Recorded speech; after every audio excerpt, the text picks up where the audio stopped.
forum, cette journée porte ouverte. Donc, j'aimerais d'abord vous souhaiter la bienvenue et sans plus tarder, vous présenter les personnalités que nous avons ici dans cette salle. Nous avons son Excellence Monsieur Moustapha Naïté, qui est le ministre de la Jeunesse. À côté de son Excellence Moustapha Naïté, nous avons Monsieur Gabriel Curtis. Il est le directeur général de l'APIP. Et nous avons son Excellence Monsieur Mamadi Condé, qui est l'ambassadeur de la Guinée aux États-Unis. Nous avons son Excellence Daouda Bangoura, ambassadeur de la Guinée en Turquie. Nous avons aussi son Excellence Monsieur Ousmane Silla, ambassadeur de la Guinée en Belgique. Nous avons Monsieur Aboubakar Keita, directeur général de la SONAPI.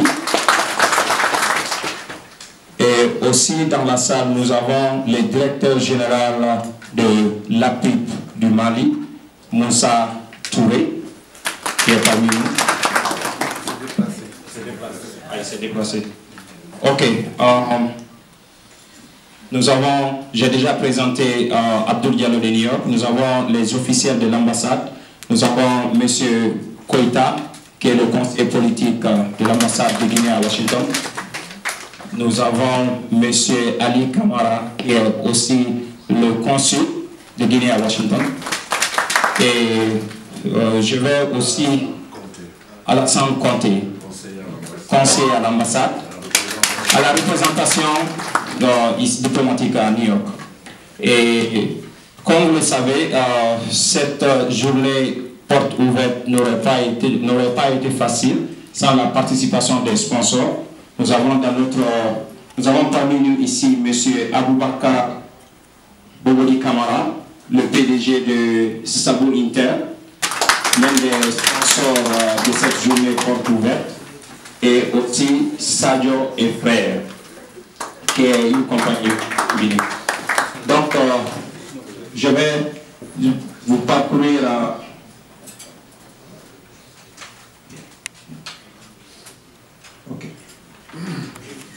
nous avons aussi dans la salle M. Lou, qui est là.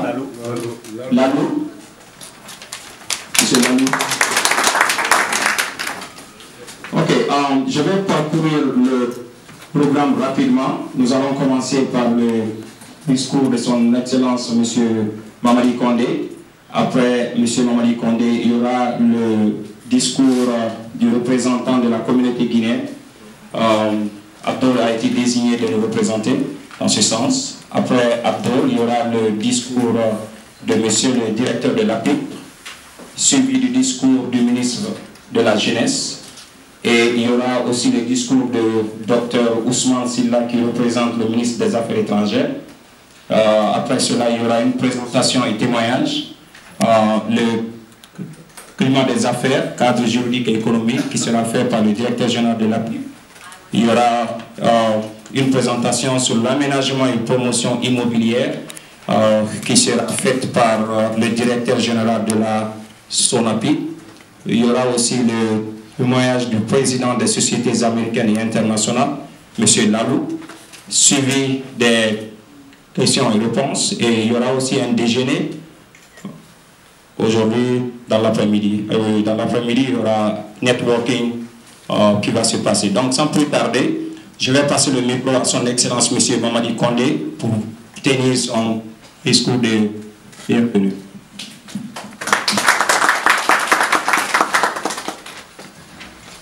Monsieur le ministre de la Jeunesse et de l'Emploi jeune, Mesdames et Messieurs les ambassadeurs, Monsieur le directeur général de l'Agence de promotion des investissements privés, APIP, Mesdames, Mesdemoiselles et Messieurs de la diaspora guinéenne et l'Agence de promotion des investissements privés, APIP.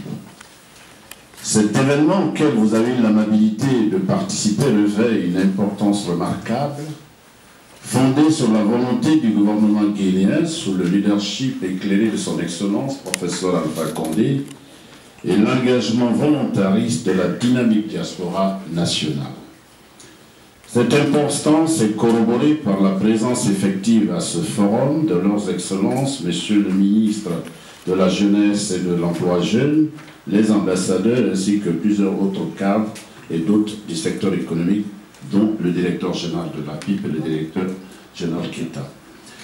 La tenue d'un tel forum ici à New York, centre névralgique de la finance internationale, est la preuve de la volonté des organisateurs de prospecter toutes les opportunités, de mobiliser tous les moyens nécessaires pour participer pleinement au développement de notre pays. Dans ce cadre, la diaspora guinéenne a un rôle prépondérant à jouer et à l'échelle de tout le pays, avec les différents États, les mouvements associatifs, les ONG et autres structures, doivent répondre à cet appel dans une synergie d'action coordonnée. Je reste persuadé que cet appel sera entendu et suscitera l'enthousiasme, car votre apport informel à ce stade représente une mobilisation de ressources considérables qui, si elles sont mieux drainées, pourraient contribuer très certainement à impulser l'élan déjà imprimé par la politique attractive du gouvernement guinéen pour une meilleure amélioration du climat des affaires dans notre pays. Ainsi, le rôle des structures comme la PIP et la Direction des Guinéens de l'étranger, relevant du ministère des Affaires étrangères, est fondamental pour assurer nos compatriotes de la sécurité de leurs biens et la mise en place au pays des institutions capables de répondre aux préoccupations ou aux incertitudes qui pourraient les animer.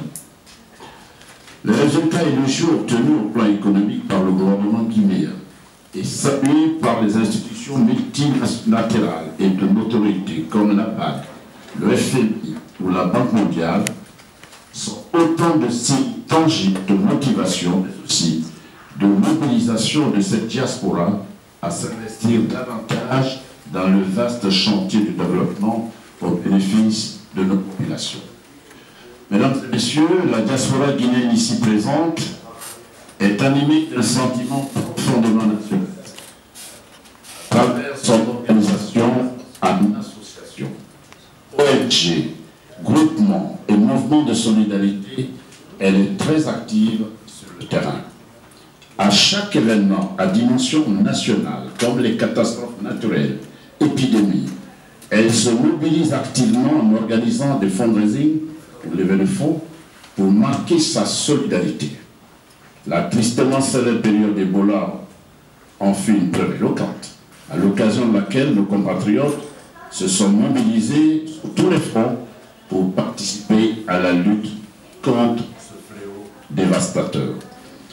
C'est un défi auquel elle est conviée, cela j'en suis certain, une autre occasion de jouer le rôle qui est le sien dans l'édification d'une Guinée unie et prospère. Pour ce faire, le présent forum devra aboutir, entre autres, à la recherche et l'adoption de mécanismes innovants de financement pour l'optimisation des ressources traditionnelles.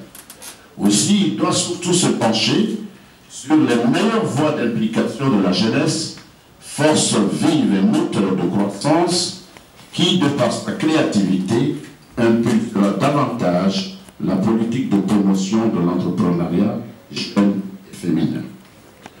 Au terme des échanges, mesdames et messieurs, des échanges interactifs qui guideront nos réflexions tout au long de nos discussions et à la lumière de notre commune volonté d'opérer des bons qualitatifs, il nous reviendra de faire en sorte que cela ne soit pas une autre occasion de perdu, mais plutôt un nouveau départ dans la mobilisation de la diaspora guinéenne aux États-Unis. Telle est l'attente légitime qui conditionnera le succès de nos travaux à travers les résultats concrets et perspectives. Je vous remercie. Parler des affaires à Times Square, à quelques mètres du Nasdaq Market Site, indique non seulement le sérieux, mais aussi l'espoir et surtout l'avis immédiat de prêter attention à ce qui se passe dans la sphère économique guinéenne.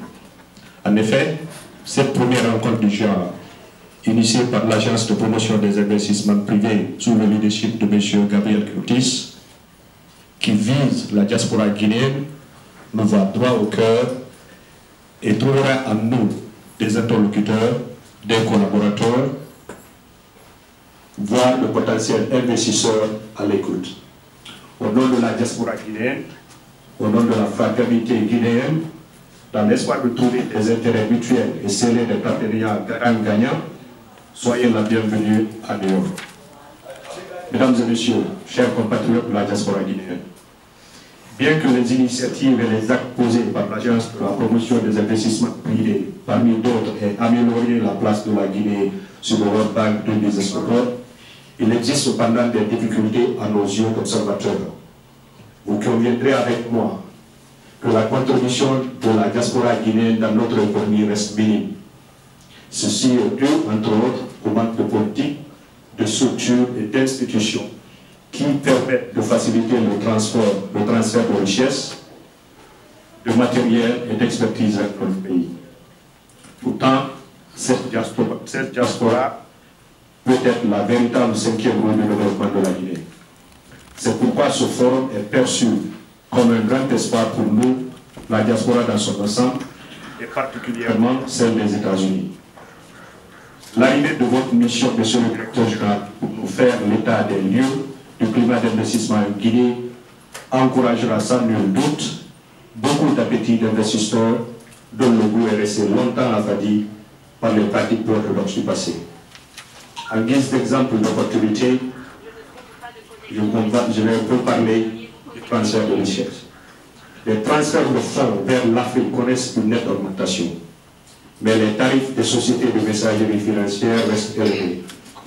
En 2014, selon la Banque mondiale, près de 120 millions d'Africains ont reçu 60 milliards de dollars envoyés par 30 millions d'Africains de la diaspora.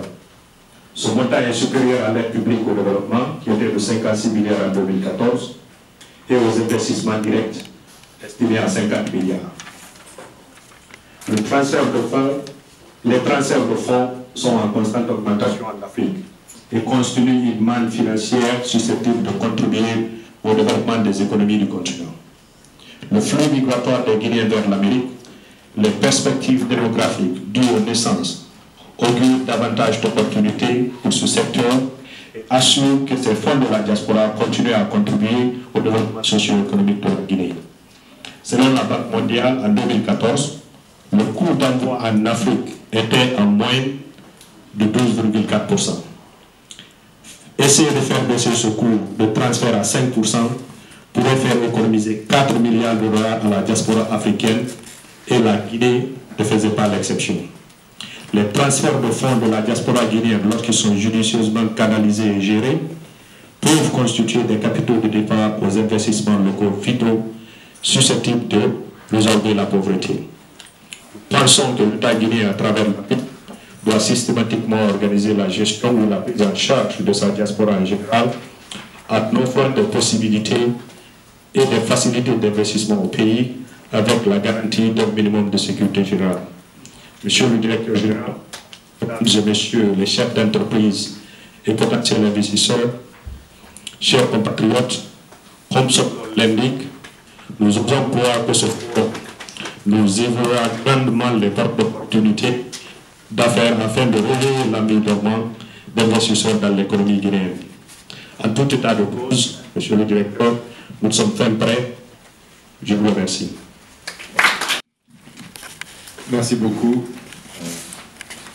Monsieur le ministre, monsieur l'ambassadeur de Guinée aux USA, messieurs les ambassadeurs, messieurs les hauts cadres de l'État, messieurs les présidents et représentants de la communauté guinéenne aux États-Unis d'Amérique et en Amérique du Nord,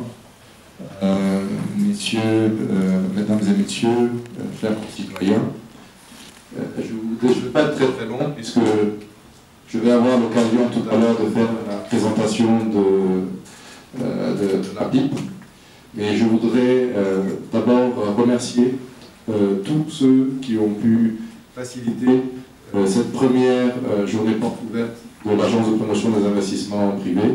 Je parle ici de nos deux sponsors, Sabo Inter et Sadio et Frères, et aussi l'accompagnement de M. Lalou. Je voudrais aussi particulièrement remercier l'ambassade de Guinée aux États-Unis d'Amérique et aussi la mission permanente auprès des Nations Unies qui n'ont ménagé aucun effort pour que cette journée se passe dans les meilleures conditions possibles. C'est effectivement une première pour l'Agence de promotion des investissements privés. Nous avons déjà eu des dialogues avec les communautés guinéennes à l'étranger dans différents pays et c'est vraiment la première fois que nous faisons une journée porte ouverte dédiée à la PIP et comment la PIP peut vous accompagner parce que nous pensons que c'est un vecteur de développement. La diaspora est un vecteur de développement pour la Guinée et une chance aussi pour la Guinée. Et nous souhaitons véritablement établir un partenariat avec nos concitoyens qui sont à l'extérieur pour les accompagner et les inciter à investir en République de Guinée. C'est la raison pour laquelle nous avons un service dédié aux Guinéens de l'étranger qui sont là à votre écoute pour voir comment faire avancer vos projets d'investissement. Et l'été, nous avons jugé utile de faire une communication sur ce qui existe, parce que souvent on a l'impression qu'il n'y a rien. En fait, il y a beaucoup de choses, mais l'information ne passe pas. S'il y a une critique que nous devons faire, nous, du côté public guinéen, c'est que la communication n'est pas encore suffisamment rodée. Donc il faut faire passer la communication. Et vous allez voir tout à l'heure dans la présentation, nous allons vous édifier sur ce qui est en train d'être fait et les opportunités qui y arrivent. Et nous allons engager un débat avec vous pour échanger dessus, pour voir comment est-ce qu'on peut trouver des solutions ensemble pour que vous puissiez faire partie de la belle aventure guinéenne. Nous souhaitons pas beaucoup parler, on veut aussi plutôt vous écouter. Donc merci beaucoup.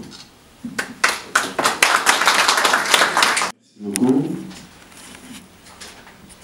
Messieurs les ambassadeurs, chers présidents de l'association de la diaspora guinéenne ici aux États-Unis, je vois M. Salom Dalo, et nos frères et sœurs de la diaspora guinéenne ici. Je vois beaucoup de personnes dans la salle que je connais très très bien. Je vois Tanti Madeleine Maca, que je voudrais reconnaître ici, sa présence. Des amis que je connais très bien ici, avec lesquels j'étais aux États-Unis, à Boston plus précisément. Monsieur le directeur général, Monsieur Bobodi, qui nous accompagne, qui accompagne en tout cas la PIP. Je voudrais en tout cas m'exprimer en ma qualité de ministre de la Jeunesse. Donc, je voudrais, si vous le permettez, m'adresser spécialement aux jeunes. Le directeur général de la PIP vous présentera tout à l'heure toutes les opportunités qui existent. L'ambassadeur a déjà fait une belle présentation des opportunités qui existent et le rêve qui peut être le rêve guinéen. Alors, aux jeunes de la diaspora guinéenne ici à New York, voire dans tous les États-Unis d'Amérique. Et à chaque fois, quand je me trouve dans ce type d'exercice face aux jeunes, que cela soit en Guinée ou en diaspora, je me permets toujours de parler d'abord de mon cas. Croyez-moi, je le fais avec beaucoup de jeunes, sans prétention aucune, ni arrogance, mais pour avoir, comme disent les juristes, qualité et légitimité. De parler d'une problématique très complexe, celle de l'entrepreneuriat, l'insertion dans le pays, et encore plus du retour au pays pour entreprendre. Il y a quelques années, pas si loin que cela, j'étais à votre place, ceux qui sont encore plus jeunes, devant des responsables de notre pays qui venaient ici aussi aux États-Unis pour animer ce type d'échange. J'imagine donc très bien les questions, les interrogations que vous vous posez. Lorsque moi j'ai fini mes études à Massachusetts, j'ai fait mon undergraduate, et après quelques emplois aussi intéressants les uns que les autres, j'ai décidé de rentrer en Guinée. Et en 2003, j'ai tout laissé et j'avais une bonne paye. Je suis rentré avec l'idée de me réaliser chez moi. Cela semble facile à dire, je sais, mais je l'ai fait. Et je suis rentré à Conakry. J'ai abandonné le socle de ma formation, qui était l'ingénierie civile et l'économie. Et j'ai saisi l'opportunité qui se présentait à moi en ce moment en Guinée, c'était les nouvelles technologies de l'information. Et sans l'aide, aucune de l'État, et sans même chercher à en avoir, car il n'y en avait pas, j'ai investi environ 14 000 $. Et depuis, j'ai une entreprise, aujourd'hui une des entreprises, en tout cas locales guinéennes, spécialisée dans les nouvelles technologies et la fourniture d'accès à Internet. Aujourd'hui, Monaco Technologies compte près de 80 employés à temps fixe et développe plusieurs offres de prestations dans l'innovation numérique et technologique. Et c'est vrai, en 2010, avec le renouveau démocratique, je me suis mis à la politique et je me retrouve devant vous aujourd'hui à cause de mon engagement politique. Je ne vous demande pas non plus de sauter les 2 pieds joints dans l'aventure du retour. Je ne vous incite pas à prendre des risques inutiles. Mais je raconte ce petit parcours car je voudrais que vous sachiez que je comprends vos peurs et vos interrogations quant à un retour en Guinée pour entreprendre. Je voudrais vous rassurer que les temps ont changé. Les choses ont beaucoup évolué, quoi que l'on dise. Aujourd'hui, vous avez beaucoup plus de chances d'être accompagné en amont et en aval de votre projet d'entreprise. Qu'est-ce qui se fait pour nous inciter au retour, me direz-vous? Par exemple, au ministère de la Jeunesse, nous avons redynamisé le Fonds national d'insertion des jeunes. Et grâce à cette structure, les jeunes sont accompagnés dès leur idée de projet jusqu'au financement et à la mise en place et la mise en œuvre. Certes, les montants ne sont pas astronomiques, mais cet apport en capital a permis, par exemple, à une centaine de jeunes entreprises lancées par des jeunes de démarrer leur activité. Nous avons développé plusieurs programmes, dont Démarrage et Bise.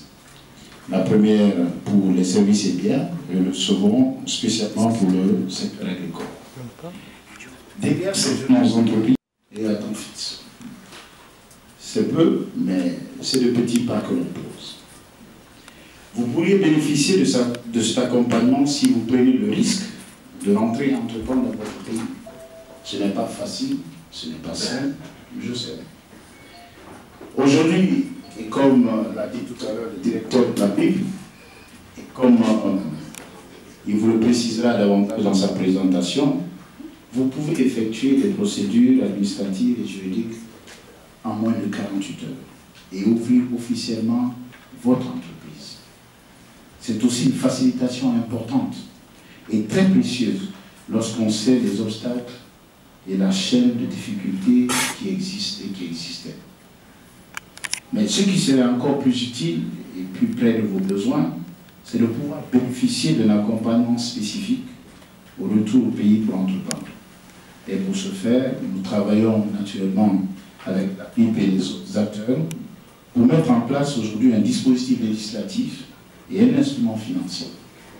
Au ministère, nous travaillons sur la faisabilité de créer un fonds d'appui et de garantie aux initiatives avec un volet spécialement réservé aux jeunes de la diaspora qui voudraient entreprendre en vie. C'est cet instrument financier qui répondra efficacement à vos besoins de rentrée entreprendre au pays, car nous savons tous, au-delà de la seule question qui vale est celle du capital, bien entendu. Alors, chers frères et sœurs, les opportunités et les limites existent. C'est vrai, la mentalité pessimiste et sombre est toujours présente. Les pesanteurs sociales sont encore là. Mais notre pays se révèle à nous-mêmes et au monde. Il y a tant à faire que bien réfléchir. Votre projet de rentrée entreprendre prospérera et nous serons là pour vous accompagner. Le risque est grand, mais il en vaut la peine, je vous l'assure. Notre pays a besoin de sa diaspora, encore plus de ces jeunes bien formés et bien expérimentés. Je vous appelle alors à faire le pas et à croire dans l'avenir de notre pays et sur la nature. Le rêve guinéen est possible. Je termine par ce dernier témoignage de M. Boboudi, par exemple, ici présent devant vous, qui représente en tout cas un rêve, ou à part pour ceux qui l'ont suivi. Je me rappelle en 2005, quand je venais d'ouvrir le grand centre en face de la Bisiki, M. Boboudi, à l'époque, était dans la pêche encore, et travaillait avec des Coréens. Et je m'interrogeais toujours le soir vers 20h, ce monsieur qui venait avec des Coréens, la nuit pour manger. Et quand il ouvrait la porte, je sentais déjà l'odeur du poisson. En 2005-2006, c'est la première fois que je fais ce témoignage, comme pour dire que sa présence ici aujourd'hui, ou sa réussite, c'est l'abnégation, c'est le travail, c'est le sérieux, c'est le courage. Il a entrepris. Et c'est ça la vraie histoire. Souvent, on fait des raccourcis dans notre pays sans pourtant comprendre l'historique et le parcours des gens. Et quand on apprécie le parcours des gens, on sait qu'il n'y a pas de hasard. Donc, je vous tenais à faire ce témoignage parce qu'il est là. Les gens pensent que c'est à cause de la politique qu'il est arrivé là où il est. C'est vrai, la politique a joué un rôle, mais la politique est trouvée sur le terrain. Il travaillait et je le voyais venir à 20h, 21h, 22h, quasiment 3-4 fois dans la semaine. Toujours en train de travailler. Il revenait de pêcher avec ses collègues. Voilà, je tenais à faire ce témoignage puisqu'il était présent. Merci beaucoup et félicitations à la vie pour ce travail. Merci. D'abord, vous présenter les excuses de son Excellence, M. Mamadi Koundé, ministre des Affaires étrangères et des Guinéens de l'étranger, qui devait être ici, mais qui, pour des raisons de calendrier, n'a pas pu venir. Il voyage tout de suite sur la Guinée et m'a prié de le représenter. Excellence, Monsieur le ministre, Excellence, Monsieur l'ambassadeur de Guinée aux États-Unis, Excellence, Monsieur l'ambassadeur de Guinée en Turquie, Monsieur le directeur général, Monsieur le directeur de la SONAPI, Messieurs les présidents, chers entrepreneurs, mesdames et messieurs, chers compatriotes. Comme vous voyez, je n'ai pas de discours préparé. Je vais juste parler à point levé sur l'expérience que j'ai eue. Numéro 1, c'est d'abord de féliciter l'ambassade de Guinée à Washington, la mission permanente à New York, l'APIP et les différentes associations de Guinéens pour cette initiative qui est excellente et qui est si heureuse, qui va permettre de sensibiliser nos compatriotes de l'étranger sur les possibilités d'investissement en Guinée et les offres que l'APIP leur fait aujourd'hui pour rentrer dans notre pays. Je félicite l'APIP parce que j'ai eu à collaborer plusieurs fois avec l'APIP. J'ai moi-même connu plusieurs missions économiques belges, hollandaises et luxembourgeoises à Conakry. Nous avons tenu aussi un grand forum économique à Bruxelles avec l'aide de l'APIP, co-organisé par l'APIP, qui a connu la participation de plus de 200 personnes. Nous avons organisé à La Haye en Hollande, et M. Boboudi qui était, un grand forum économique aussi avec les Hollandais. Alors, le fait maintenant de s'adresser à nos compatriotes à l'étranger, je pense que c'est une excellente chose, parce que la Guinée a un potentiel énorme à l'extérieur, énorme. Ça me fait quelques années à Bruxelles, et le recensement que j'ai pu faire là-bas me prouve qu'avec la participation de la diaspora, notre pays peut avoir un atout économique extrêmement important. Je vous donne juste un petit exemple. J'ai trouvé un promotionnaire à Bruxelles, un excellent professeur d'université, qui a travaillé à l'Union européenne, qui était professeur de l'université à l'Université libre de Bruxelles, et qui est, je peux dire, un petit génie dans l'informatique. Donc il a servi l'État belge pendant des années, et à mon arrivée à Bruxelles, je lui ai dit, il est temps, mon cher ami, que tu penses aussi à la Guinée. Il m'a parlé des difficultés qu'il a toujours eues à aller s'installer à Conakry. Et avec des services comme l'APIC et les différents ministères, ce monsieur aujourd'hui a ouvert un cabinet d'informatique à Conakry et a participé à tous les appels d'offres pour l'informatisation du gouvernement.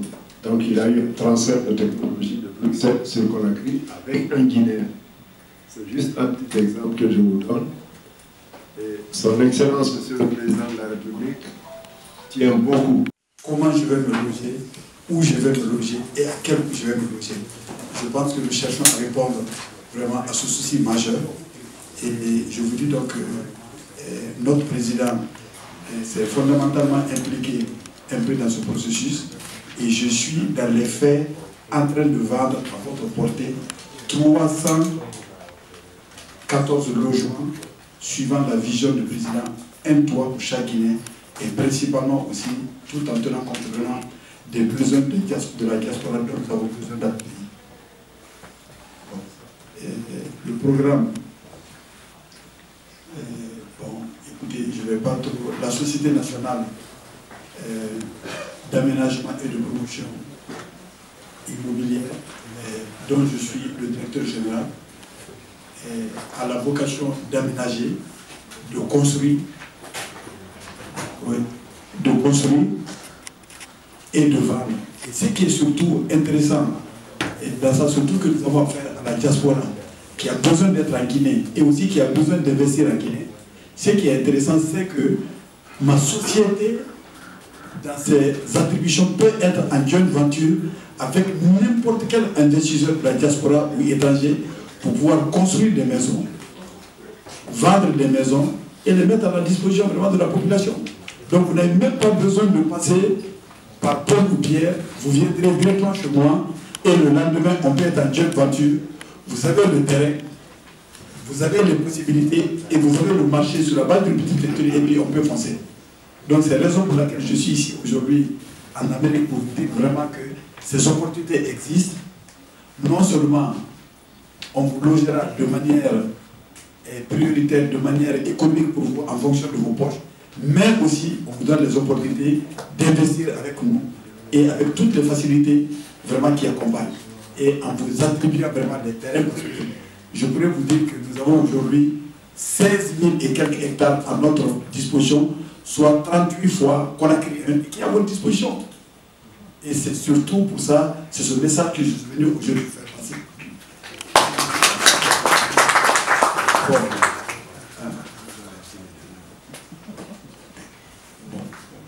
Quelle est donc notre mission? La mise en œuvre de la politique du gouvernement en matière de fourniture de logements décents et d'équipement d'accompagnement aux citoyens. Quelles sont nos activités et expériences? C'est de réaliser des infrastructures de base et d'équipement, de production de logements sociaux, économiques et résidentiels destinés à la vente et à la location simple et toute autre activité connexe. À cet effet, la SONAPI EPIC a à son actif l'aménagement et la viabilisation des parcelles sur 5 sites à Conakry, classés réserve foncière de l'État.